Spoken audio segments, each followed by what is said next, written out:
Je pense qu'on est bien complémentaires. Hein. Vous avez bien choisi les intervenants, puisqu'en fait, je commence par moi. Donc, j'ai un profil effectivement universitaire. Hein. Moi, je suis à l'UFR de Stars depuis 10 ans maintenant. Donc, ce qui fait que effectivement, j'ai vu depuis 10 ans les débouchés dans lesquels allaient les étudiants en management du sport. Moi, je vous parlerai essentiellement de ça, puisque c'est là-dedans que je baigne, et ce sont ces débouchés-là que je connais bien et qui sont adaptés à vous, puisqu'en fait, on peut faire une année de spécialisation vraiment sport, mais on peut aussi les professions là que je vous ai listées, ou les secteurs d'activité, en tout cas, vous pouvez y rentrer avec un diplôme Néoma, avec des expériences en stage dans le milieu sportif. Vous êtes très complémentaires. Oui, complémentaires, certainement, oui. Parce que même si vous êtes à Néoma, vous êtes quand même certainement des futurs coachs, n'est-ce pas? Oui. Mais quel que soit le domaine que vous allez embrasser, et que vous allez être amené à diriger, à commander, à sécuriser, à communiquer. Voilà ce qui vous attend. D'accord? Et nous, et comme dit ma collègue, le sport, c'est déjà pour entrer dans le management du sport, il faut d'abord qu'on sache ce que c'est que le sport. Est-ce que vous pouvez vous présenter? Oui, bien sûr. Alors, moi, je m'appelle Louis Ralahi. Je suis d'origine malgache. Je suis arrivé en France à l'âge de 20 ans. Et puis, j'ai un petit peu vadrouillé à gauche et à droite, donc voilà. Et puis, je dirais que mes premiers contacts avec le sport, c'est comme beaucoup de personnes, c'est soit dans le domaine familial ou le domaine scolaire. C'est souvent par là qu'on découvre le sport. Moi personnellement, mon père était dans l'armée française, donc il menait sa famille comme il mène le régiment. Mais oui, ça peut faire sourire, mais moi il y a des points que je pourrais dire lui reproche un petit peu, et puis il y a des points qui, aujourd'hui, si je suis prof de sport, c'est certainement dû au sillon qu'il a tracé. Donc dans le parcours qu'on peut avoir, les choix qu'on peut décider dans la vie, qu'ils soient professionnels ou des choix de vie ou ils sont toujours influencés par ce qui nous anime. Et là, ce qui nous anime, et ce qui est important dans le sport, ce sont, quand je dis nous anime, parce que moi je suis animateur professionnel, ça veut dire animer, ça veut dire donner vie à quelque chose. Hein? Donc dans l'animation, il y a surtout les valeurs. Et le sport sans les valeurs, pour moi, je me suis construit avec le sport. Et le sport est une magnifique école de vie. Je pense que c'est une vérité qui n'a plus besoin d'être prouvée. D'accord? Donc aussi dans mon parcours sportif, avant d'être enseignant de sport, je suis passé par d'autres métiers. Hein. J'ai été menuisier, j'ai été électricien, j'ai été commercial. Et puis voilà, je pense avoir trouvé ma voie dans le sport. Une petite anecdote, c'est que je parlais de choix tout à l'heure. Quand on fait des choix, moi je me rappelle que j'avais 15 ans, j'étais sur le terrain de basket en train de shooter, et c'est une image qui m'est restée. Et je me l'explique pas. Moi, j'ai jamais réussi à marquer un panier. J'ai toujours trouvé que c'était profondément injuste que les paniers soient à la même hauteur pour les grands et pour les petits. Voilà. Mais ce qui est resté gravé dans ma tête, dans mon âme, c'est que j'ai dit, moi, je veux faire que ça de ma vie. Je veux faire que ça de ma vie, du sport. Et on pouvait faire ce qu'on voulait. Même dans mes choix professionnels, si je pouvais pas faire le sport, le travail n'allait pas. C'est terrible. Ça m'a porté parfois préjudice, hein, attention. Hein. Mais les choix sont tels que même quand j'ai fait de la compétition, il y a des sacrifices à avoir, il y a des choses qu'on peut plus se permettre comme tout un chacun. Du coup, aujourd'hui, vous avez réussi à faire du sport votre métier? Aujourd'hui, je pense que je vis de ma passion. Et ça, je pense que ça vous parle. Vivre de sa passion, c'est pas forcément évident non plus. D'accord? Mais effectivement, oui, parce qu'aujourd'hui, mes valeurs, pour moi, c'est d'abord la liberté. C'est la première des valeurs pour moi. Mais il y a aussi l'utilité aux autres. Si j'ai appelé mon club Solidarité Boxing, c'est pas pour rien. Okay? Le mot solidarité ne doit pas être vide de sens à tous les stades, à tous les niveaux de compréhension, de relation, voilà. Donc sur le parcours proprement sportif, c'est classique, quoi. J'ai fait de la compétition, j'ai découvert avec des Cambodgiens ce que je fais, et puis j'ai été piqué par le virus, puis après j'ai fait de la compétition, puis je me suis tourné très vite vers l'enseignement. Parce que justement cette valeur d'utilité, dire voilà, arrivé à un certain âge, mais c'est une question de responsabilité. La responsabilité pour vous, c'est quelque chose d'extrêmement important, n'est-ce pas? Même quand vous serez en entreprise, on vous parlera de la RSE, n'est-ce pas? Donc ces valeurs-là, elles sont omniprésentes. Mais aussi ces intérêts, ces valeurs, ces différents métiers m'ont permis d'acquérir des compétences techniques bien sûr, mais des compétences aussi humaines, sociales, des compétences qui peuvent, comme on les appelle, transversales, qui me servent aujourd'hui dans le sport. Parce que quand j'enseigne un néophyte, je ne parle que d'intérêts composés, de recettes, de bénéfices. Quand je suis avec le génie électrique, je parle que de tension, parce que j'ai été électricien. Vous voyez comment ça peut servir. Mais aussi le sport, on le sait, peut-être que pour mieux éclairer les choses, les mentalités qui prédominent à certaines époques, on va peut-être passer par le prisme de l'histoire. Parce que le sport, effectivement, oui, ce sont des choses naturelles, on marche, on court, on nage. Mais depuis quand on appelle ça le sport? Oui, donc, et le sport, tout le monde on prépare les Jeux Olympiques. C'est votre génération, hein. Il y en a peut-être qui vont se présenter là-bas, hein. S'il y en a qui font de la boxe thaï, moi, mon rêve, c'est que la boxe thaïlandaise soit représentée. J'allais dire, ça ne l'est pas, hein, pour l'instant. Non, ça ne l'est pas. JO. Oui, mais pourquoi pas, on peut travailler pour que ça le soit, hein. Ah bah bien sûr. À chaque fois, il y a des nouveaux sports qui arrivent et d'autres qui partent. Oui, voilà. Parce que. Mais on n'est pas obligé d'être un sportif accompli, d'être un sportif de haut niveau pour travailler dans le milieu du sport. C'est-à-dire que des étudiants comme vous qui avez des formations donc d'école de commerce, donc spécialisation en ressources humaines, en marketing, en informatique, en comptabilité, en contrôle de gestion, etc. Finalement, tous ces métiers-là, vous pouvez les exercer chez Danone, mais vous pouvez aussi les exercer à la Fédération française de tennis. Enfin, voilà, moi j'ai raisonné beaucoup en termes de débouchés par rapport à vous. Donc en fait, globalement, vous avez pour moi 3 grandes branches en termes de débouchés. Vous avez le secteur public, le secteur privé, le secteur associatif. Dans le secteur privé, donc vous allez retrouver tous les métiers que vous pouvez faire dans différentes entreprises. Mais il y aura toujours une dimension particulière, un peu de passion comme vous en parlez. Quand on travaille dans un club de foot, si on est commercial dans un club de football par exemple, le travail globalement c'est le travail d'un commercial dans une autre structure. Là, on va vendre des places, on va vendre du merchandising et on va vendre de l'hospitality aux sponsors.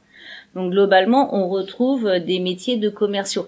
Mais par contre, vous vendez de l'émotion, vous vendez du rêve, vous vendez une histoire qui est pas terminée. Parce que quand on vient voir un match, l'intérêt c'est justement parce que l'histoire elle est pas écrite. On vend des belles histoires, on vend des échecs, on vend de la peur, on vend de l'angoisse. Voilà, c'est tout ça qu'on va retrouver dans un match de foot. Et puis surtout, c'est jamais la même chose. Contrairement effectivement à un produit qui est établi sur lequel vous allez travailler, là, on est toujours sur quelque chose qui systématiquement se réinvente. Même si quand vous avez un match Paris Saint-Germain-Brest, des chances que ce soit le PSG qui l'emporte, surtout si c'est chez eux, malgré tout, on a quand même des particularités. Alors rentrer dans des clubs comme ça, les clubs les plus prestigieux, c'est difficile. Mais comme tout, je pense que tous les profs vous disent ça, c'est beaucoup de relationnel. C'est pour ça que pour moi, s'il y en a parmi vous qui se destinent à vraiment travailler dans le domaine du sport, il est évidemment beaucoup plus facile pour ceux qui sont déjà dans une activité sportive, voire une activité compétitive, parce que là, vous avez des relations vraiment importantes et l'école va vous permettre de rentrer dans une fonction, mais votre acquis sportif dans une profession. Bonsoir. Et puis, sinon, vous pouvez tout à fait rentrer. Il y a un certain nombre de stages où on vous prendra pas sur votre parcours sportif. C'est-à-dire pour être commercial ou pour être contrôleur de gestion au PSG, il n'y a pas besoin d'être footballeur. C'est vrai qu'on aura plutôt les personnes qui sont passionnées par le milieu du foot qui y vont. Alors moi je pense une particularité dans le milieu, alors qu'il soit associatif, qu'il soit public ou privé, dans tout ce qu'on abordera le sport, effectivement on retrouve la passion, mais faut pas compter ses heures. Là, on est très clair. Aujourd'hui, les centres aquatiques avec lesquels je travaille, les plus gros centres aquatiques, ils sont fermés 2 jours par an. Jour de Noël et le jour du 1er janvier. Là, c'est chouette, ils ont 2 jours de vacances. Le reste, c'est ouvert tout le temps. C'est ouvert, ça ouvre le matin à 9h, 8 ou 9h avec les scolaires et ça ferme à 22h ou à minuit quand il y a des soirées qui sont proposées et y compris samedi, dimanche. Et si vous êtes dans le milieu des clubs sportifs, on retrouvera exactement la même chose. Beaucoup de spectacles sont le soir, le week-end, etc. Donc, il faut évidemment pas compter ces heures à ce niveau-là. Quand on a une structure, une salle, je pense que c'est pareil. Vous avez aussi des horaires qui, je suppose, sont pas forcément dans la journée. Enfin, je vois les salles de remise en forme, par exemple. Dans la journée, ils sont très peu de travail puisque les gens travaillent. Donc, globalement, ils ont véritablement du monde le midi et 2, et puis le soir à partir de 16h. Donc on a vraiment quelque chose qui est extrêmement symptomatique, très saisonnier pour ce type de structure. Mais je voudrais quand même relever, pour aller dans le sens qui est dit là, le sport est certainement, c'est toute cette organisation administrative, mais c'est aussi générateur d'émotions. Vous avez parlé de spectacle. Aujourd'hui, le sport, c'est beaucoup de théâtralisation. Quand elle parle de Paris Saint-Germain, aujourd'hui, c'est 80 000 personnes qu'il faut gérer dans le stade. Hein. Et on vend de l'émotion. Les gens viennent pour ressentir des émotions. Voilà. Donc derrière, un beau geste technique, une belle histoire qui s'écrit, etc., quoi. Et derrière tout ça, il y a toute l'organisation, c'est-à-dire qu'il y a toute l'anticipation. Il faut prévoir parce qu'il y a des mouvements de foule. Tout ça, c'est de la sécurité. Ah oui. Déjà. Donc, ce sera dans votre domaine, hein. Mais il y a aussi un point peut-être, aujourd'hui on est en 2017, les robots sont là. Et vous, pour vous, le sport, certainement, vous avez entendu parler de ce qu'on appelle le team building. Et ça, autour du sport, ce qui réunissent les gens autour des valeurs humaines, autour des objectifs communs qui peuvent les amener à performer, que ce soit individuellement ou collectivement. Bien souvent, on demande aujourd'hui à des sportifs d'intervenir. C'est pour ça, ça explique ma présence là. Qu'est-ce qu'un sportif peut apporter à une entreprise sur le plan des mentalités? L'esprit d'équipe, beaucoup. Par exemple. Parce qu'effectivement, par définition même, dès que vous allez avoir un sport d'équipe, on gagne parce que on est ensemble. Si vous avez des très bons individus, individuellement, ils peuvent être très bons, mais s'ils savent pas travailler ensemble, ils y arriveront pas. C'est le cas de pas mal d'équipes où vous avez dans le pays de très bonnes équipes, parce qu'ils ont l'habitude de travailler ensemble, de s'entraîner ensemble. Mais par contre, dès que vous prenez l'équipe nationale, bah, vous avez des individus qui jouent un petit peu dans le monde entier, qu'on met là pour représenter. Alors, je pense évidemment à l'Angleterre, mais ça peut être le cas d'autres nations, et où ils sont pas bons ensemble. Parce que ils ont pas appris à travailler ensemble. Donc il y a un esprit effectivement d'équipe qui est très très important. Mais même dans un sport individuel, quand vous êtes, alors là on est sur le sportif professionnel, hein, on est sur évidemment le sportif de très haut niveau. Il réussit parce que derrière il a un médecin qui l'a bien soigné, parce que derrière il a un kiné qui fait la récup quand il veut, parce qu'il a un nutritionniste qui lui a conseillé, parce qu'il a un entraîneur, parce qu'il a tout ça. Pardonnez-moi, je vous interromps, mais il y a aussi aujourd'hui, ça j'y tiens personnellement, il y a un psychologue. Aujourd'hui, si dans le sport, les gens ne s'intéressent pas à la psychologie du sportif, c'est comme vous étudiez à Néoma, si vous étudiez que les matières, mais que vous ne travaillez pas sur vous, vous ferez de piètres coachs d'entreprise, hein, capitaine d'entreprise. Hein. Donc tout ce qu'elle a évoqué là passe par les valeurs humaines, par le travail sur soi. C'est d'abord ça le sport. Même si c'est un jeu collectif, nous on pratique la boxe, les gens des fois ils disent c'est un sport individuel. Non, j'ai dit non, tu boxes pas tout seul. Parce que sinon tu vas aller devant la glace et puis ok. Mais sinon c'est un sport collectif, il y a des liens qui se tissent, il y a des rapports entre les gens. Il y a le rapport à l'effort, il y a le rapport au professeur. Moi je suis un râleur donc ça va. Il y a que moi qui parle dans la salle. Et aussi, je voudrais insister, au moins dans mon domaine, sur l'aspect psychologique du sport. Le sport, ce n'est pas seulement le physique. Comme j'ai l'habitude de dire, quand je suis à Néoma, je dis voilà, le sport, c'est comme vos études, c'est comme l'ordinateur. Votre corps, c'est l'ordinateur. Votre esprit, c'est le mot de passe et l'identifiant. Et votre âme, c'est le logiciel. Alors si vous effectuez un geste sportif sans y mettre le bon mot de passe ou sans choisir le bon logiciel, vous n'allez pas retenir. Parce que ce qui m'intéresse personnellement quand j'enseigne, c'est pas de solliciter la mémoire musculaire, la mémoire gestuelle.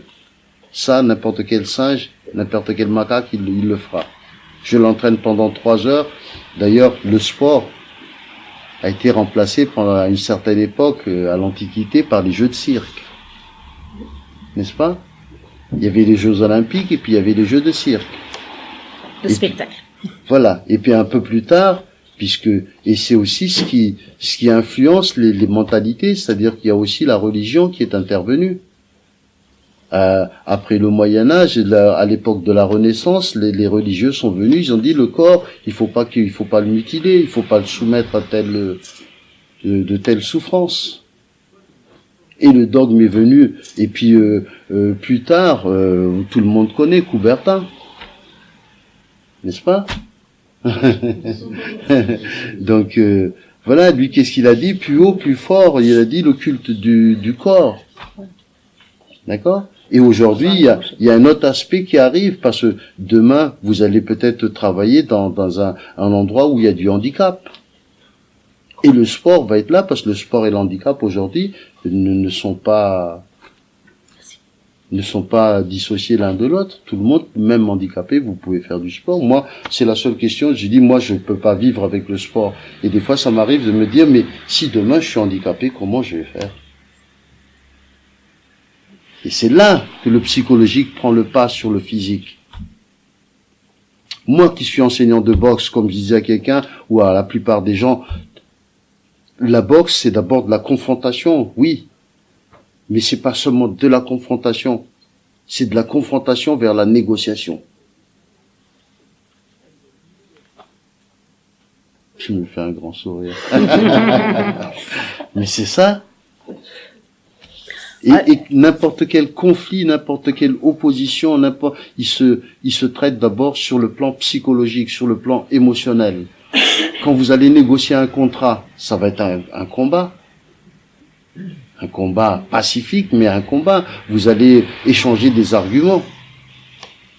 Nous, quand on est à la salle, on échange des arguments en coups de poing, mais on se matraque pas, non. Non. On contrôle, on maîtrise, il n'y a pas de, c'est pas quelqu'un qui sait boxer, on n'est pas des bœufs. D'accord?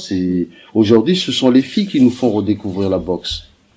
Parce que souvent, les garçons, quand ils parlent de la boxe, ils sont encore victimes de toute la représentation qu'ils ont, de tout ce qu'ils ont pu imaginer, de quelques fantasmes même. Et qui disent toujours, faut sortir la testostérone. Non. Si tu sors la testostérone, c'est que tu es bête. Des fois même, je suis plus vulgaire que ça, pardonnez-moi, mais j'ai dit que quelqu'un, il t'agresse dans la rue, si tu vois que c'est une merde, est-ce que tu mets le pied dedans? Voilà. Mais si t'as pas la force mentale, psychologique de tourner la tête, dire voilà, non, tu vas te mettre à son niveau. Donc c'est là que l'aspect psychologique prend. Les conflits se traitent d'abord sur le plan psychologique. Dire voilà, quand je me fais agresser, mais comment mon corps réagit, pourquoi j'ai le cœur qui serre. Et c'est là qu'on apprend. C'est ce qu'on apprend à la boxe, d'abord à gérer ses émotions. Je vous mets la pression, et puis je dis, il faut la boire. Hein. Ok? Oui, voilà. Mais c'est ce qui vous attend. Oui, les qualités tout ce qui est demandé en fait quand on veut faire du sport, notamment du sport compétitif. On dit souvent on se bat. Alors, dans certains sports, on se bat contre soi-même pour aller plus vite, on se bat contre la douleur, on se bat contre les éléments naturels, tout simplement. Contre les éléments quand vous faites du ski, quand vous faites de la voile, etc. Ou vous battez contre un adversaire dans d'autres types de sports.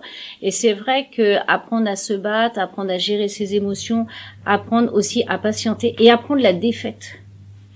Ça, c'est aussi très important en termes de ce que le sport peut effectivement apporter dans une carrière. Et on dit souvent, on se les arrache, les anciens sportifs de haut niveau, les entreprises se les arrachent pour faire des commerciaux. Exactement. Parce que ce sont des gens qui vont jusqu'au bout. Voilà. Vous voyez comment certains tennisman vont jusqu'à l'épuisement pour véritablement arriver à avoir une balle. Et on retrouvera ce comportement-là dans les vendeurs. Dans certains commerciaux, certains directeurs commerciaux, où ils vont aller jusqu'au bout d'eux-mêmes pour avoir le contrat, ils ne lâcheront pas. Et puis, donc ça c'est une première qualité, c'est vraiment aller jusqu'au bout de soi, pas avoir peur de souffrir. Donc faites un marathon, vous souffrez forcément. Mais voilà, là ça va être ça dans le milieu du travail. Et puis derrière, c'est apprendre aussi à se prendre des claques dans la figure, à se prendre l'échec. Forcément, on peut pas avoir une carrière professionnelle ou même une carrière de bon sportif en compétition en gagnant tout. Ce serait pas drôle du tout. Forcément qu'un tennisman va perdre à 10 ans, il va perdre un match, donc il va être déçu. S'il est vraiment mauvais caractère, il va tout casser dans sa chambre. Mais n'empêche qu'il va apprendre aussi que parfois il perd. Et c'est ça aussi qui va être important dans une carrière professionnelle ou dans le métier de manager ou dans tout type en fait de métier, même si vous soyez dans les relations humaines, dans le commercial, mais aussi je pense dans d'autres formes d'activités où apprendre à perdre, finalement apprendre la frustration, apprendre l'échec alors qu'on s'était correctement préparé, c'est la vie, c'est la vie. C'est apprendre la vie. Complètement. Et ça évite effectivement de se retrouver comme certaines personnes qui sont complètement paumées parce que la premier échec qu'ils ont, ils l'ont à 25 ans et là ils comprennent pas. Je vous interromps encore. Est-ce que vous savez qui est Marie-Jo Pérec? Marie-Jo Pérec est une athlète de 400 mètres, triple médaillée olympique, championne du monde, recordman. Et je sais pas si ceux qui la connaissent, se souviennent de ce qui s'est passé en Australie. Le jour de la finale, elle a tout laissé tomber, elle est partie. Personne n'avait compris. Elle se croyait persécutée, alors que c'était une athlète de très haut niveau. Et comme elle disait tout à l'heure, si vous n'apprenez pas à perdre par petits pas, le jour où vous perdez vraiment, c'est la grosse claque. Ouais. Et c'est beaucoup plus difficile finalement à surmonter. C'est la grosse claque. Alors apprenez à perdre. Apprenez. vous pouvez pas apprécier la victoire si vous ne savez pas apprécier les défaites vous apprennent plus que les victoires. Et je suis un ancien compétiteur. Hein. Et puis il faut les analyser aussi. Oui. Ça, c'est l'intérêt aussi de la défaite. Pourquoi on apprend par les défaites? Et là encore, ça s'applique complètement à un examen qu'on a raté ou à un poste qu'on n'a pas eu. Hein. C'est aussi apprendre à analyser les causes. Parce que souvent, bon, on est dans une défaite, donc on veut plus en entendre parler. Allez, on se dit, bon, on tourne, là, j'ai pas eu ceci, j'ai pas eu cela, je tourne la page et je repars. Mais c'est peut-être pas le meilleur raisonnement. Je dis pas qu'il faut ressasser ses échecs. Mais en tout cas, c'est bien d'aller en chercher la cause, puis de reconnaître que c'est pas forcément le monde qui est contre nous, c'est peut-être aussi nous qui avons fait une erreur. Et ça, si vous arrivez comme un tennisman qui rate un match, c'est pas de tourner la page, c'est d'essayer de comprendre où, comment, pourquoi, à quel moment il a décroché, pourquoi il a perdu. Qu'est-ce qui s'est passé? S'il avait le niveau, qu'est-ce qui s'est passé? Eh bien, quand on a un échec professionnel, ou même personnel, je veux dire même de cœur, c'est intéressant aussi de se poser la question. Pourquoi ça n'a pas marché? Pourquoi j'ai échoué là? Parce que si vous vous la posez honnêtement, sans vous dire c'est de la faute des autres, eh bien là, ça vous aide énormément à progresser parce que c'est des erreurs que vous ne referez pas. Et voilà, ça c'est aussi des leçons de vie qu'on tire du sport, quoi. C'est à travers le sport mettre des mots sur les douleurs, sur les blessures, mettre des mots dessus, avoir à les exprimer, parce que quand vous allez au sport, c'est pour exprimer. Quand quelqu'un il vient boxer, moi je leur dis, tiens, il vient raconter son histoire. On boxe comme on est. Donc il faut apprendre, c'est facile à dire comme ça, mais c'est aussi la notion d'effort, et c'est la première qualité du sport. Hein. La notion d'effort, de s'adapter à l'effort, n'est-ce pas, Josla? Aller au bout de soi. Oui. Au bout de soi-même, aller c'est sûr donner tout et encore plus, quoi. Et même si il y a quelqu'un qui a dit comme ça, mais vise la lune, parce que si tu échoues, tu atterris dans les étoiles. Ok? Donnez du sens à vos rêves. Ne lâchez rien. Et c'est vrai que ça, c'est aussi un côté, le sport, et notamment le sport professionnel, c'est quand même quelque chose qui fait rêver. Et que souvent, les personnes qui travaillent dans ces activités-là, vivent leur passion. Même s'ils sont pas footballeurs sur le terrain, ils vivent la passion, ils vivent dans un environnement qu'ils aiment. Alors, ça veut pas dire pour ça, qu'on n'en sort pas et qu'on est cloisonné là-dedans. C'est-à-dire que quelqu'un qui a travaillé 10 ans comme directeur des ressources humaines dans une grosse fédération peut très bien après aller exercer ce métier dans une entreprise ou dans un autre secteur d'activité.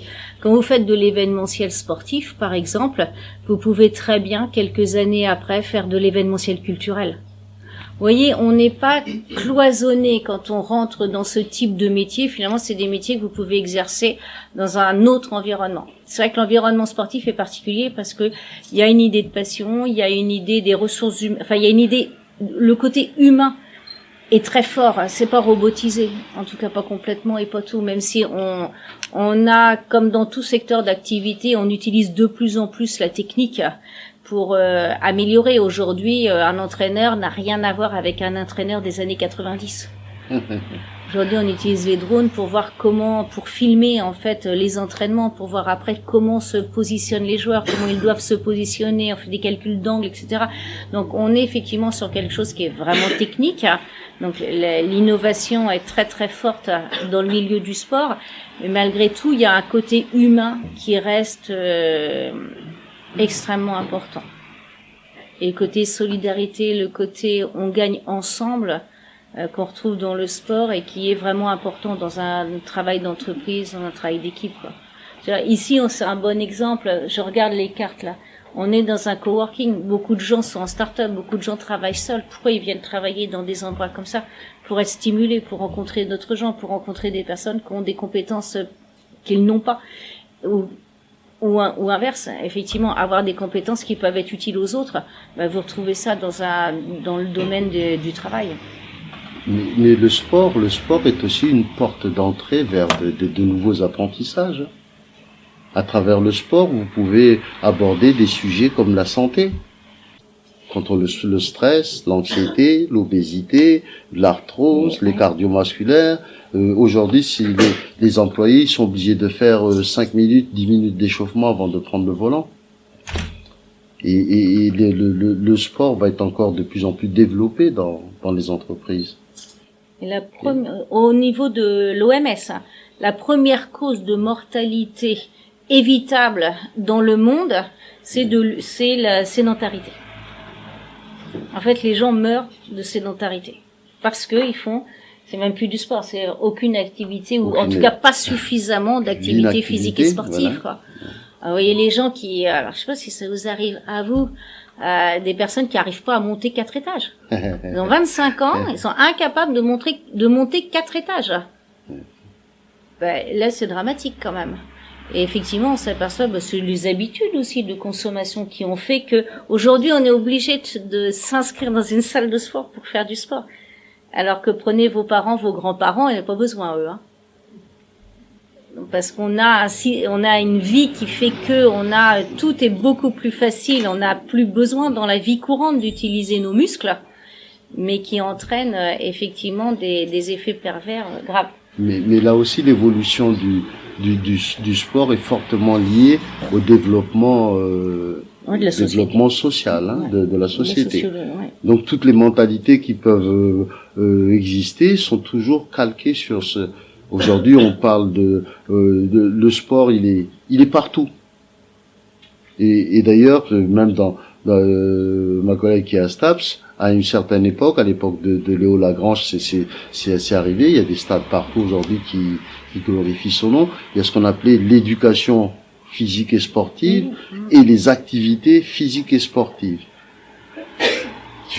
Je suis un militant contre la hiérarchisation des tâches dans la société. Il n'y a pas de raison que ça perdure comme à une certaine époque, comme je disais tout à l'heure, la culture et le sport. Des fois, le sportif est considéré comme il n'a pas de tête, il n'a pas de cerveau, il a que les muscles. Mais ça, c'était en 1900. Ça s'entend encore toujours. Moi, je suis pas d'accord. Bah non, mais c'est vrai que on favorise aussi un secteur marchand qui fait que des gens ils vont dans les salles, ils vont pas chez nous parce que moi je suis. Mais voilà. On a une stratégie quand on fait l'endurance. Vous allez dire l'endurance, il y a qu'à courir. Mais non, à 10 km, il y a pas qu'à courir. Il faut savoir gérer sa course. Savoir quand est-ce qu'il faut faire un effort, quand est-ce qu'il faut au contraire savoir garder des forces pour plus tard, etc. Donc en fait, alors les jeux collectifs c'est encore pire. Pardonnez-moi, je vous interromps encore, ouais. Mais comme j'ai affaire à des affaires, dites-vous bien, c'est comme quand vous faites n'importe quoi, et cette méthodologie-là, elle sort du sport, mais gardez-la toute votre vie. Écoute, je vous dis bien toute votre vie. À chaque fois que vous faites un geste, vous dites mais pourquoi je fais ce geste? Et quand vous avez fini le pourquoi je fais ce geste, comment je fais faire ce geste? Et avec le pourquoi et le comment, ça va vous donner toute une suite. Et ils sont là, mes élèves, il y en a qui, je leur dis, quand tu fais un exercice, pose-toi toujours la question, pourquoi? Et dis, voilà, pourquoi il va courir. Tu vas pas courir pour courir. Quand ils arrivent, j'ai dit au tableau, quelle est la filière énergétique que tu vas solliciter voilà ce que c'est pour moi faire le sport chez nous. J'active les mécanismes psychiques. Parce que ce qui m'intéresse quand j'enseigne, c'est comment l'individu va s'adapter à la situation. Je ne forme pas des bœufs. Même si vous voulez être un winner, elle a dit quelque chose de très important tout à l'heure, savoir faire un retour sur soi, savoir s'interroger, savoir se poser des questions pour mieux rectifier. C'est ça qui va vous faire gagner. Se servir de ses propres erreurs pour les transformer en victoire. Bon, j'ai quand même fait une petite liste pour quelque chose. Alors moi, j'ai séparé donc entreprise privée, milieu associatif et puis le public. Alors vous allez voir que c'est pas si simple comme ça, qu'on peut être effectivement à la fois dans le privé, dans le public, etc. Dans le privé, le truc le plus basique, ce sont les entreprises de n'importe quel secteur d'activité. Je prends BNP Paribas, c'est de la banque. Bah pourtant ils ont un service de sponsoring et ils me prennent un étudiant tous les ans dans le service de sponsoring de BNP Paribas. Donc aujourd'hui, toutes les grosses entreprises ont forcément un service de sponsoring. Donc ça peut être des débouchés pour vous. Vous avez le tourisme sportif. Alors tourisme sportif, pour faire vraiment très court, il y a la pratique sportive. Je veux aller faire le marathon de New York, je vais passer par une société spécialisée où vous avez aussi tout ce qui va se développer autour de l'événementiel. Je veux aller voir la Coupe du Monde de rugby, eh bien je vais passer par une agence spécialisée et là c'est pareil, c'est des sources d'emploi qui peuvent être très intéressants. Vous avez évidemment tout ce qui est agence de conseil marketing sportif. Alors, dans certaines missions, il n'y aura pas spécialement besoin de connaître le sport. Donc, vous pouvez très bien commencer par le basket et puis passer par le foot et terminer par l'athlétisme. Pour d'autres fonctions, pour d'autres tâches, faut vraiment avoir une vraie connaissance de ce sport pour pouvoir être travailler dans une agence de conseil. Alors, vous avez donc les agences de conseil sportifs traditionnelles, c'est-à-dire qui travaillent auprès des grandes entreprises pour les aider à faire leur stratégie de sponsoring, qui travaillent auprès des clubs qui, eux, vont rechercher des sponsors et ont besoin de mettre en place une image. Regardez, par exemple, les clubs de foot français, on a un gros problème, c'est qu'on n'est pas connu à l'international. On n'a pas ce que peuvent avoir des grands clubs internationaux. Alors, PSG, il travaille énormément son image à l'international. Ça, c'est fait par des marketeurs. Et puis, vous avez les athlètes aussi qui ont de plus en plus aussi, eux, besoin de gérer leur image, de trouver des sponsors. Alors, aujourd'hui, il y a de plus en plus d'entreprises qui sont spécialisées là-dedans pour aider les athlètes en activité, en fin de carrière, alors à gérer leur carrière. Alors là, on a les agents de joueurs. Eux, ils ont vraiment une formation sportive au départ, mais ils font de la gestion de carrière. Ils gèrent en fait les contrats des athlètes avec les différents clubs. Vous avez de la gestion d'image, notamment sur les réseaux sociaux. Donc les sportifs plus ou moins connus vont passer par ces entreprises qui vont gérer leur image sur les réseaux sociaux, qui vont les faire inviter dans des plateaux télé après un match, donc qui vont gérer nous aussi au niveau des fédérations pour qu'ils soient mis en avant par la fédération plutôt qu'un autre, par exemple. Vous avez de la recherche de sponsors aussi pour les athlètes, et puis vous avez le placement de sportifs lors d'événements. Alors, tout à l'heure, vous parliez quelquefois, on fait venir des sportifs, des managers, par exemple, dans des entreprises pour qu'ils expliquent comment on gère un groupe de hockeyeurs sur la glace. Est-ce que ça peut être transposable à gérer une équipe, à manager une équipe dans une entreprise? Donc ça rapporte aux joueurs. Donc derrière, ça rapporte aux sportifs. Donc derrière, il y a des agences qui font ça. Là encore, c'est énormément de relationnel, mais au départ, il n'y a pas forcément besoin d'être dans le milieu du sport. Surtout des valeurs humaines qui vont être. Qui a regardé hier la transmission du Ballon d'Or? Personne? Oui, parce que si vous pouvez le revoir sur Internet, il y a une très belle interview de Ronaldo. C'est quelqu'un pour qui j'ai pas une affection particulière, mais quand je l'ai écouté, j'ai dit, dis donc, il est pas con, ce mec.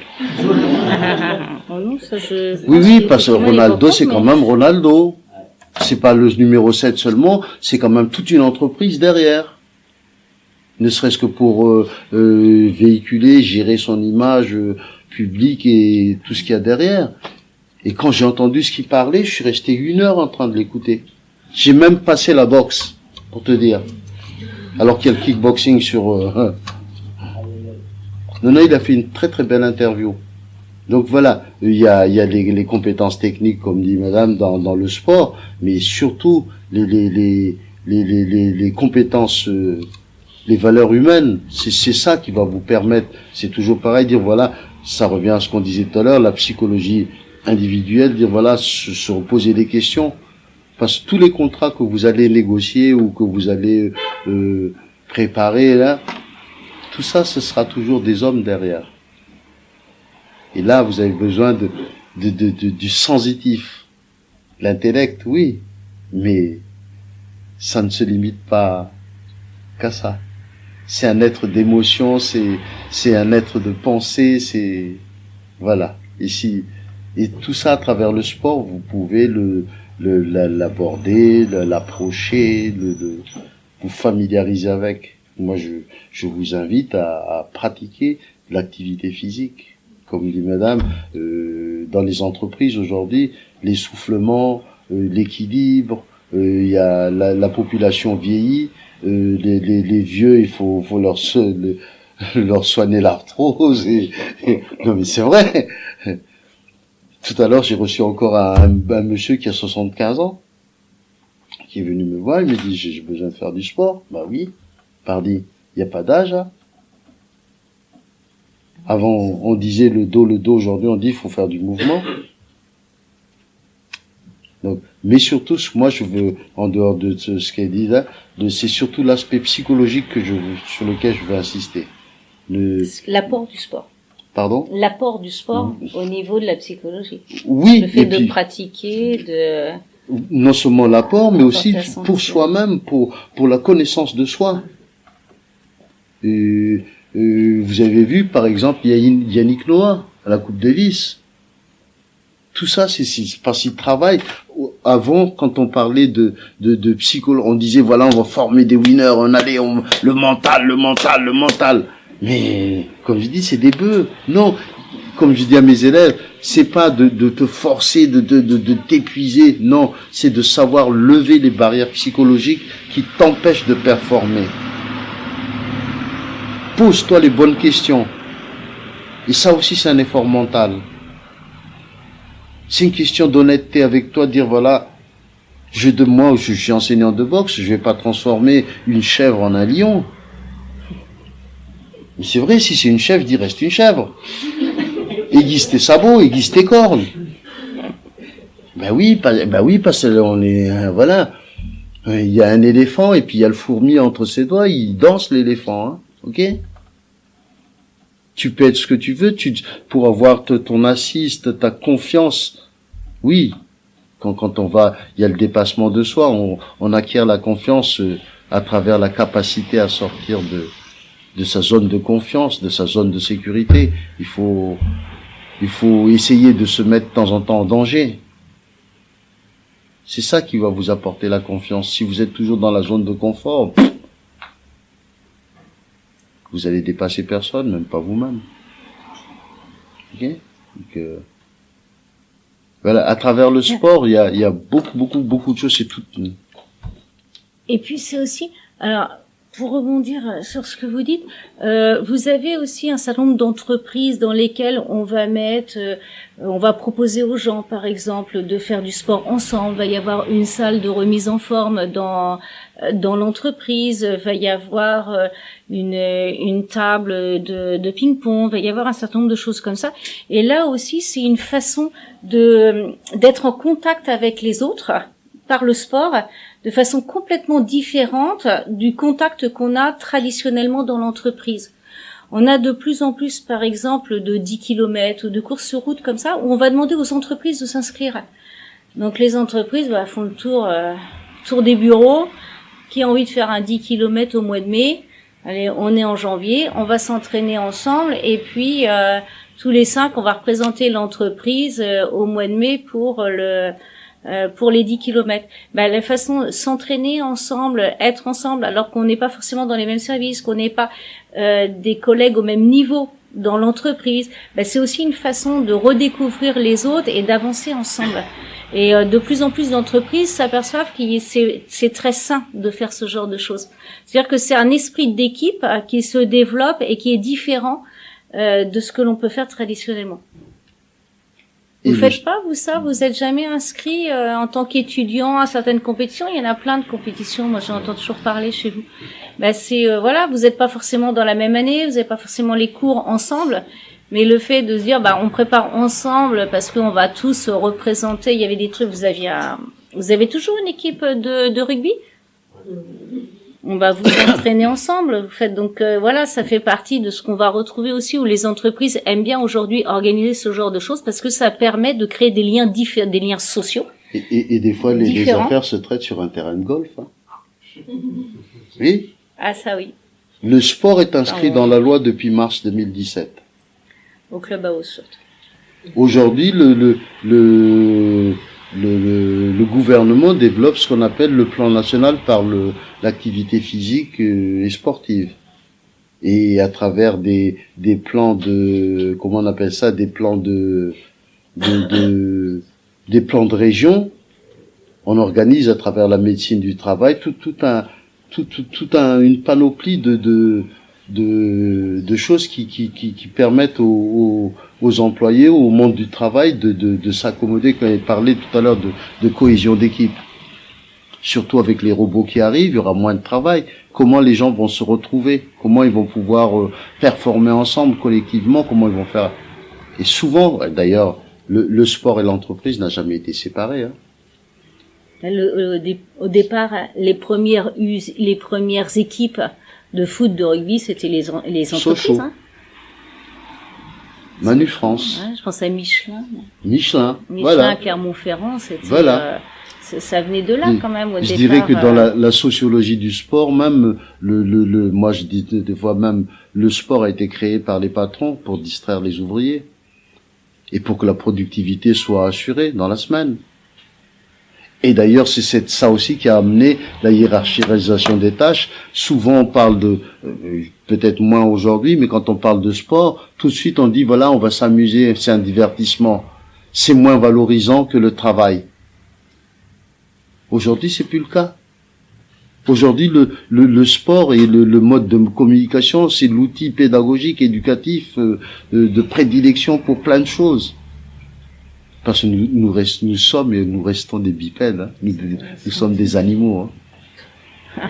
Mais Pensant, mais même il y a ceux qui sont par exemple un peu plus tournés vers la religion. Je reçois dans ma structure des musulmans.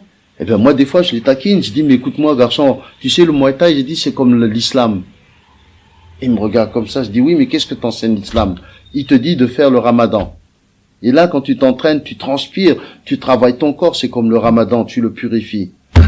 C'est si vous séparez le corps de l'esprit, oui, c'est la faute à Descartes. OK? Mais on n'est plus au XVIIIe siècle quoi. Aujourd'hui, il y a d'autres choses. On peut inventer de nouvelles. Se sentir bien aussi. Oui, tout simplement. Un premier truc, se sentir bien dans sa peau, c'est.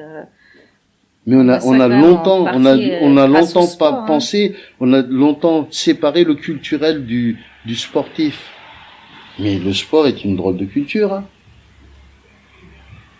Je dis, c'est vous abordez des tas de sujets. Moi, personnellement, avec le sport, par exemple, j'essaie d'apporter des énergies renouvelables dans mon petit village, où je suis né. Parce que j'arrive là-bas avec les gants de boxe, et puis on a des bons en plus. Mais une fois qu'on a fini, on a transpiré, si on n'a pas d'eau, on n'a pas d'eau chaude, on peut pas ouvrir le frigo, passant là, ben qu'est-ce qu'on fait? On va pas attendre après les Européens, les Chinois et les Indiens quand même, non? Alors on essaie, moi je leur dis, on apprend à se débrouiller. Comme on fait au sport, ben on apprend d'abord, c'est pour ça que je dis à mes boxeurs, étudiez les enfants. Si vous comprenez pas, tu veux travailler, tu veux faire du sport, mais si tu ne sais même pas comment fonctionne ton muscle, si tu sais même pas comment il est foutu ton muscle, je peux toujours te crier autant que tu veux. Et ça, c'est le premier travail que tu dois faire sur toi. Comment je fonctionne devant l'adversité, comment je fonctionne dans l'espace, comment... C'est ça les premières questions au sport. Que ce soit contre les éléments naturels ou contre un adversaire, ou contre une difficulté, ou...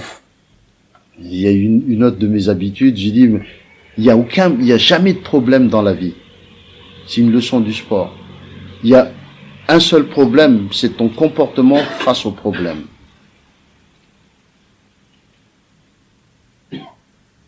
Si tu te comportes mal pour résoudre ce problème, oui, bien sûr, tu vas pas le résoudre. Après, il faut faire l'effort. Si tu es un sportif, tu sais ce que c'est que l'effort. L'effort, c'est la valeur, la valeur première c'est quand même C'est ça, c'est honorer la notion d'effort, d'abnégation, de dépassement de soi. C'est ça le sport d'abord. Et l'esprit d'équipe, c'est emmener les autres aussi. Oui, parce que c'est faire ensemble, c'est tout ça, quoi. Parce qu'on n'est jamais tout seul. Jamais, on n'est jamais tout seul. Non, sinon on est un autiste et c'est une maladie. La vie est pas comme ça. Alors vous avez aussi de l'emploi dans le public. Oui, si vous voulez travailler là-dedans, dans le public, bon, il y a l'enseignant-chercheur, mais il n'y a pas que ça. Il y a aussi tout ce qui est dans les collectivités, en fait, où vous pouvez très bien travailler dans une collectivité pour développer le sport. Alors selon le choix des politiques, hein, ça peut être le développement du sport de haut niveau, ça peut être le développement des installations sportives, ça peut être le développement du sport éducatif, ça peut être le développement de certaines associations, etc. Donc mettre à disposition. Quand une collectivité, par exemple, décide de construire un centre aquatique, le service des sports va être en première ligne pour choisir quel centre est adapté, qu'est-ce qu'on veut y faire, combien il va coûter à long terme, c'est-à-dire en termes d'investissement, combien il va coûter au fur et à mesure, quelle forme juridique on choisit pour la gestion de ce centre. Tout ça, c'est fait par les services administratifs d'une ville. Donc, mettre en place la politique sportive de la ville, ce sont des métiers aussi très intéressants. Bon, là, on rentre sur concours, mais et on est véritablement dans le domaine de la gestion financière, dans le domaine du marketing, dans le domaine des études, et encore à un nœud entre différents, les professionnels du centre aquatique, les professionnels de la gestion du centre aquatique, les politiques et la population.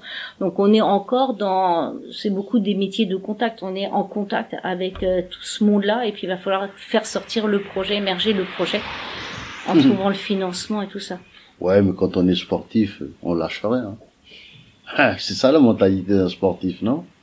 Donc en fait, vous avez, pour moi, alors effectivement, je pense qu'on a montré deux côtés assez complémentaires du sport. D'un côté, tout ce que le sport vous apporte à vous en termes de personnes, et comment tous ces apports-là, vous pouvez les utiliser dans votre vie quotidienne et surtout dans votre vie professionnelle.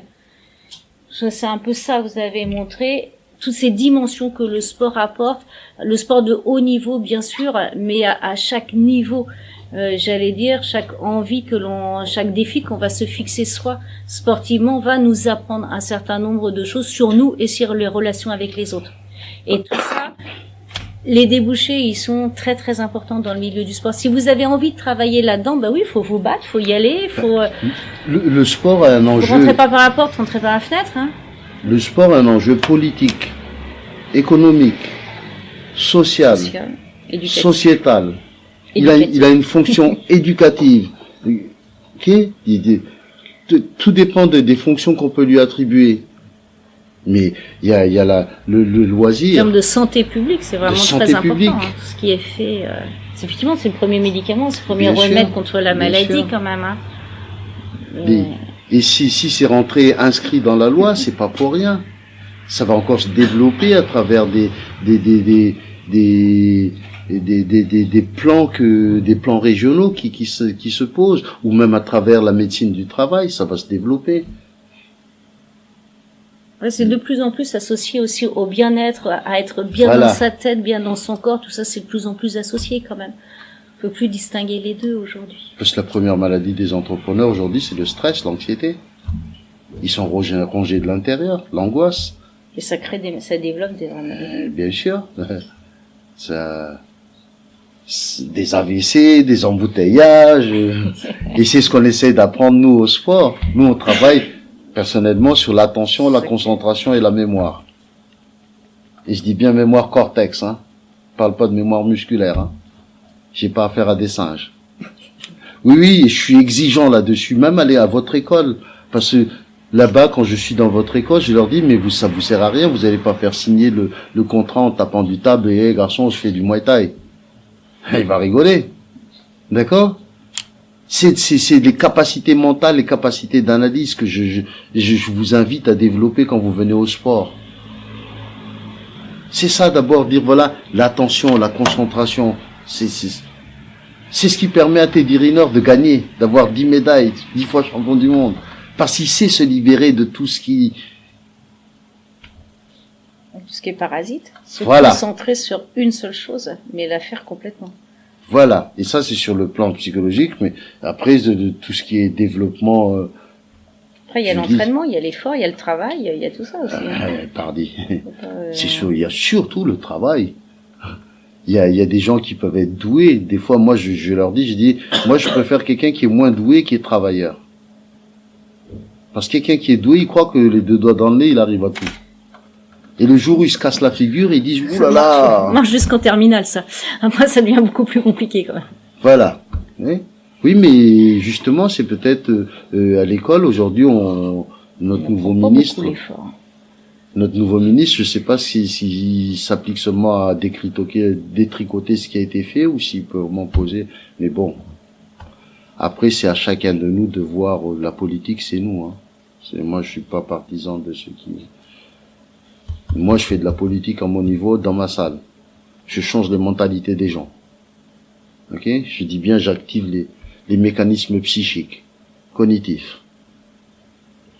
Le développement musculaire, ok, oui, c'est bien. Ça se fait à moving. Oui, le côté marchand. J'ai pas dit que c'est mauvais, j'ai pas dit ça. Il y a du boulot aussi là-bas, si vous voulez offrir des salles de remise en forme. Oui, non, mais vous pouvez, on a besoin de gestionnaires aussi pour ça. Tout est dans la vie, il y a le jour et la nuit. Ok? Il y a même dans l'argent, il y a pile et face. Okay. Mais même là, comment ils fidélisent les salles de remise en forme, parce que c'est leur gros problème en France, il y a un vrai problème de fidélisation. Ils fidélisent pas par la qualité des machines, hein. Ils fidélisent par les relations humaines. Les gens qui restent, c'est parce qu'ils se sont fait des amis dans la salle, parce qu'ils aiment bien l'ambiance, parce qu'ils aiment bien y venir. C'est pas pour la qualité des machines. Sinon, la qualité des machines, vous en achetez une et puis vous les mettez dans la salle de jeu chez vous, hein. C'est ça que vous recherchez. Beaucoup de gens qui vont dans ces endroits-là, c'est pour le lien social, pour rencontrer des gens, parce qu'ils sont tout seuls chez eux. Le travail, il n'y a personne qui les suit. Ils sont là sur la machine, ils savent pas ce que c'est que les filières énergétiques, voilà. Des fois même, ils bousillent plus leur santé qu'autre chose. Oui, c'est ça. Par contre, ils font des erreurs. Ça, c'est un petit peu le problème. Ils forcent jusqu'à faire n'importe quoi, ou ils font des mauvais mouvements. Les kinés adorent ça. Les kinés adorent les salles de remise en forme. On a bien dit que c'était ils vont tout seuls. On a bien dit que c'était le secteur marchand. Il y a du travail pour vous. Ok. Mais il y a aussi le secteur où le bien-être, la connaissance de soi est aussi importante. Vous avez des questions?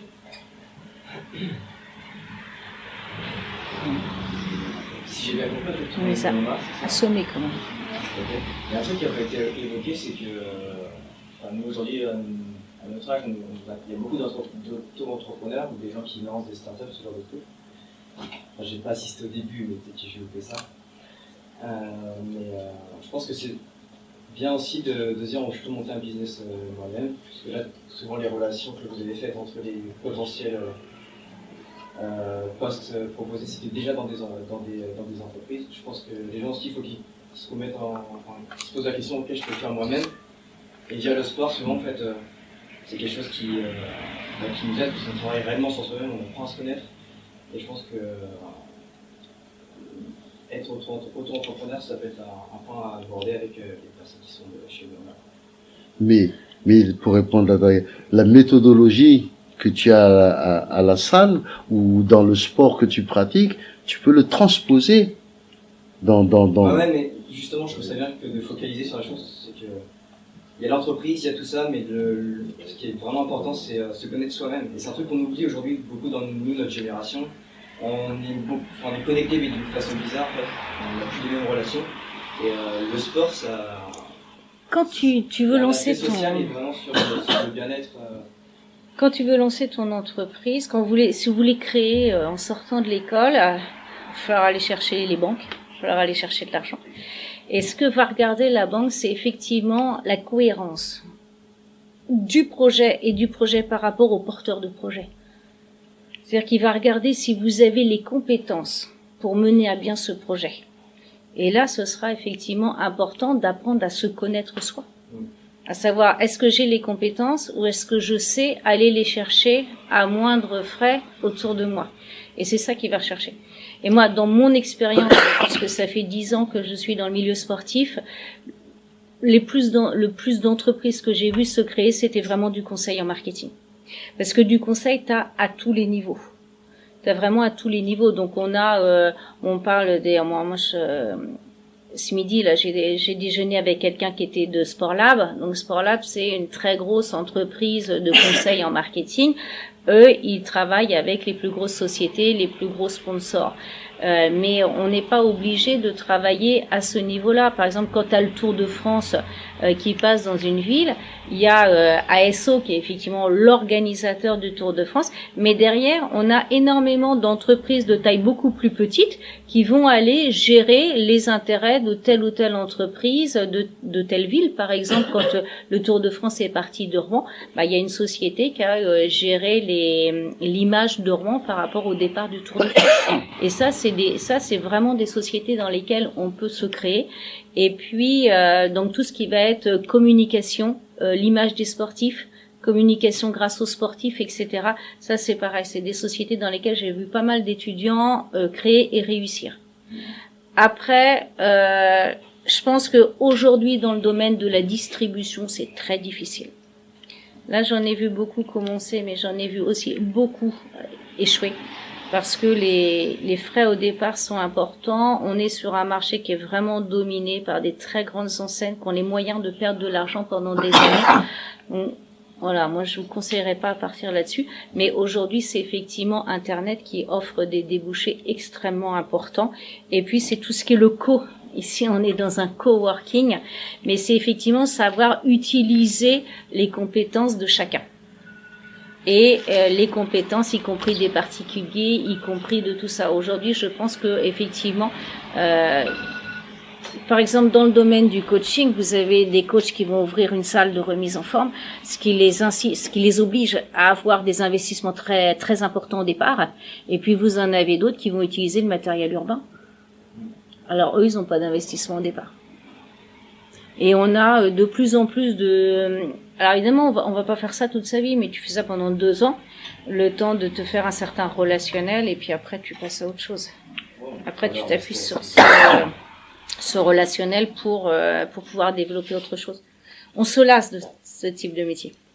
C'est compliqué de... Voilà. Non, mais ce qui est important, moi j'ai dit, c'est toujours... Non, parce que là c'est différent quand même.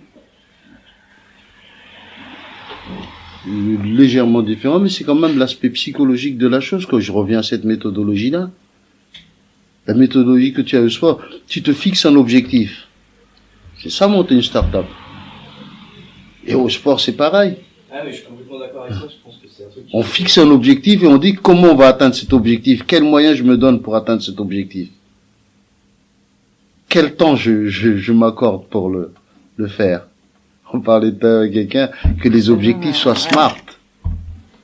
N'est-ce pas? On vous l'apprend, ça, hein? N'allez pas vous fixer des objectifs qui ne soient pas atteignables. Et ça part de la connaissance de soi. De quoi je suis capable?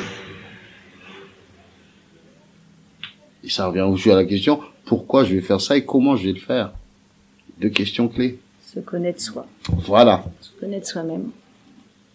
Quand tu te connais toi, tu peux affronter ce que tu veux. Tu peux même fuir, parce que tu te connais. Donc, bah oui, mais attendez, c'est pas une honte, attendez. Je peux courir aussi, mais comme je suis entraîné, quand il est fatigué, je peux revenir, lui tendre l'oreille, dire, mais attends, j'ai pas bien compris ce que tu m'as dit, s'il te plaît. Ok? Et lui, il sera fatigué. Moi, non. Parce que je suis pas non plus une victime. Non. Je suis pacifique, mais je suis pas une victime. Non, surtout pas. J'ai ma place comme tout le monde. Le soleil, il appartient à tout le monde. Pourquoi j'aurais pas la mienne? Le soleil, il appartient pas aux Rouennais. Ça, c'est de l'ostracisme. Est-ce que vous avez des remarques, des points qu'on n'a pas abordés, sur lesquels vous souhaitez qu'on revienne, des remarques particulières? Alors le réseau, c'est vrai que le réseau, ça ramène aux relations humaines. On doit vous le dire parce que c'est dans toutes les professions. Soignez votre CV, soignez votre réseau. Et ça, on le retrouvera dans le domaine du sport. Peut-être une particularité qu'on n'a pas dit, c'est que finalement, on est dans un tout petit milieu. Tout le monde se connaît. Si vous êtes dans le sport pro foot, vous allez toujours trouver, enfin, je veux dire, vous avez 25 personnes et vous avez tout le relationnel du football en France. Et ça, c'est assez impressionnant. Donc, on a vraiment on est dans un milieu qui est très petit. D'où une difficulté, effectivement, pour y rentrer quand on est complètement extérieur. Mais d'où, après, une possibilité d'y faire sa place. De pas y faire de bêtises aussi. Parce que là, un tout petit milieu, c'est l'inconvénient aussi. Hein. Et on a... si vous prenez le milieu du tennis, que ce soit les tennisman, que ce soit la fédération, que ce soit les grands tournois, que ce soit les principaux sponsors, tout le monde se connaît. Moi, j'ai travaillé la semaine dernière. J'étais au téléphone avec le responsable de BNP Paribas. Il me dit ah bah oui, on travaille avec Sponsorisme. Donc Sponsorisme, moi je les connais très bien. Je fais de la recherche avec eux. Et puis BNP Paribas est son sponsor principal de Roland Garros. Roland Garros, c'est aussi Lacoste. Lacoste, c'est le directeur sponsoring de Lacoste, c'est le même depuis 7 ou 8 ans, c'est Axel Carré que je connais très bien aussi. Vous voyez, c'est vraiment des milieux, mais vraiment tout petits, quoi. Donc c'est vrai que c'est beaucoup plus facile d'y rentrer quand on est déjà dans le domaine du sport. Et puis après, oui, on n'a peut-être pas parlé de la dimension internationale. Là aussi, vous êtes dans une école, vous êtes relativement tourné vers l'international. Vous avez tous fait au minimum un stage ou quelques mois de formation à l'étranger. Donc là, c'est pareil. Si vous voulez partir à l'étranger, c'est vrai que le sport, ce sont des très très bons supports pour travailler à l'étranger. Beaucoup d'entreprises dans ce milieu-là sont internationales. Madagascar, c'est l'étranger. Hein. Mais c'est vrai, avec le sport, je vous dis, c'est de nouveaux apprentissages. Et on se comprend. Et à l'international, ouais. Et c'est vrai ce qu'elle dit. Les règles, elles sont internationales dans le milieu sportif. Hein. Et ça peut vous servir même en développant ses capacités mentales quand vous avez des examens. Gérer votre respiration, vous l'apprenez au sport. Quand rien ne va plus, quand vous êtes stressé, vous dites, bon, qu'est-ce qui se passe? Attends, moi, je suis sportif, comment je m'organise? C'est une question de discipline, d'organisation individuelle avant d'être collective. Je ne suis pas pour la morale, je suis pas pour le dogme, je suis pour l'éthique. Et l'éthique, ça veut dire une discipline individuelle j'allais dire qu'on s'inflige. Non, mais qu'on se donne. Une ligne de conduite, un comportement. Parce que au sport, il y a le savoir-faire technique, et même dans votre domaine, tout ce que vous savez manier, mais il y aura aussi le savoir-être. Si vous savez pas passer les bonnes ondes, il va pas vous signer le contrat. Et là aussi, c'est affaire de psychologie humaine. À travers le sport, vous apprenez plein de choses. Alors, si je peux dire, parce que je vois ça montre, pratiquer.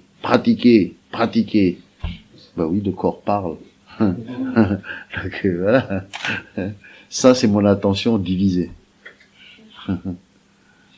Merci beaucoup. Mais je vous en prie, c'est vous qu'il faut remercier. Vous êtes en fin d'année ou vous êtes à quel... Master 1. D'accord. Mais écoutez, moi je vous applaudis. Bravo. Merci de nous avoir écoutés.